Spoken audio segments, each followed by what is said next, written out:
திருப்பூரில் நொய்யல் நதிக்கரையில் அமைந்திருக்கும் செல்லாண்டி அம்மனின் வரலாறு. நொய்யல் நதி தொன்மையான மணற்துகள்களால் ஆனது. இதன் சிறப்புமிக்க ஒரு புனித ஆறு ஆகும். அதன் கரையோரம் பசுமையும் அமைதியும் சூழ்ந்த வளம்பாலம் என்னும் இடத்தில் பாண்டியர் காலத்தில் தெய்வீக நினைவாக எழுந்து நிற்கிறது இந்த செல்லாண்டியம்மன் திருக்கோயில்.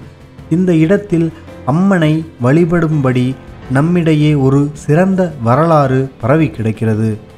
அம்மன் தோன்றிய தெய்வீக நிகழ்ச்சி 1945ஆம் ஆண்டு முதல் 1970ஆம் ஆண்டு வரை நொய்யல் நதியில் புனித நீரால் அம்மனுக்கு அபிஷேகமும் ஆராதனையும் நடந்தது.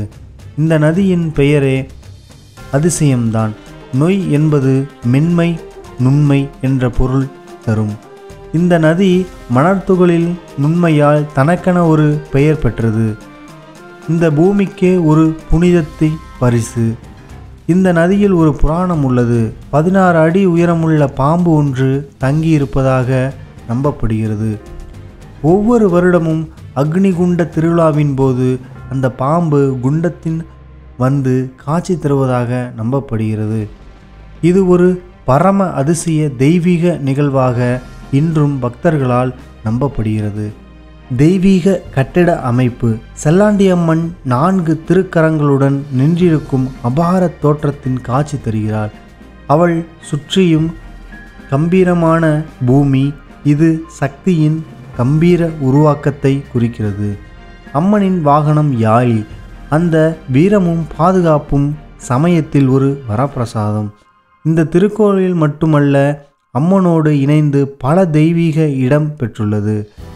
பேச்சியம்மன், அரசமரத்தடி விநாயகர், தட்சிணாமூர்த்தி, ரிஷப வாகன சிவன், நீலி தேவி, மகாமுனி, கருப்பராயன், முனீஸ்வரன், கிருஷ்ணாம்பாள், மகேஸ்வரி, துர்க்கை, ராது, கேது என பட்டியல் நீளும்.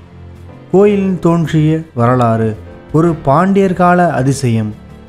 பாண்டியர் ஆட்சி காலத்தில் திருப்பூரில் வீடு கட்ட வேண்டியிருந்ததால் சிலர் திருவுடையூர் இருந்து கட்டடக்கற்களை எடுத்து வர ஆரம்பித்தனர். அந்த நேரத்தில் நொய்யலாற்றின் கரையில் மழை பெய்து அந்த மழை வெள்ளமாக பெருக்கெடுத்து ஓடியது. அவர்கள் கொண்டு வந்த கற்களில் சில அவசரமாக கரையோரத்திலே வைக்கப்பட்டன. அதில் ஒரு கல் வடக்கே ஒரு வனப்பகுதியில் வைக்கப்பட்டது. பின்னர் அந்த இடம்தான் இப்போது பிச்சம்பாளையம் செல்லாண்டியம்மன் கோயிலாக மாறியது. இன்னொரு கல் முனியப்பன் கோயிலாக உருவெடுத்தது. அடுத்த நாள் அவர்கள் அந்த கல்லை தூக்க முயன்றபோது அது மிகவும் கடினமாகவும் ஒரு தெய்வீக சக்தியால் நிரம்பியது போலவும் இருந்தது. அந்த தருணத்தில் அந்த இடத்தில் ஒரு தெய்வீக சக்தி தோன்றியது. நான் இங்கேயே இருக்கிறேன், என்னை இங்கே விட்டுவிட்டு செல்லுங்கள் என்று அம்மன் அவர்களுக்கு தரிசனம் தந்ததாக நம்பப்படுகிறது.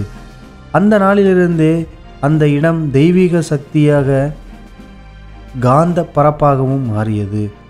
இன்றும் ஆயிரக்கணக்கான பக்தர்கள் தங்களின் பிரார்த்தனைகளுடன் இந்த அம்மனை தேடி வருகின்றார்கள்.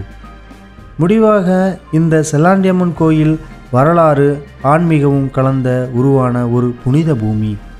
இது ஒரு மூலதாயின் ஆதிக்க சக்தியாக நம்மை காக்கும் அருள் நிலையம். அம்மனின் அருள்களால் உங்கள் வீட்டில் அமைதி, ஆரோக்கியம், ஆனந்தம் நிலவட்டும். நீங்கள் திருப்பூர் மாவட்டத்தில் இருந்தால் கண்டிப்பாக செல்லாண்டியம்மன் கோயிலுக்கு சென்று வாருங்கள்.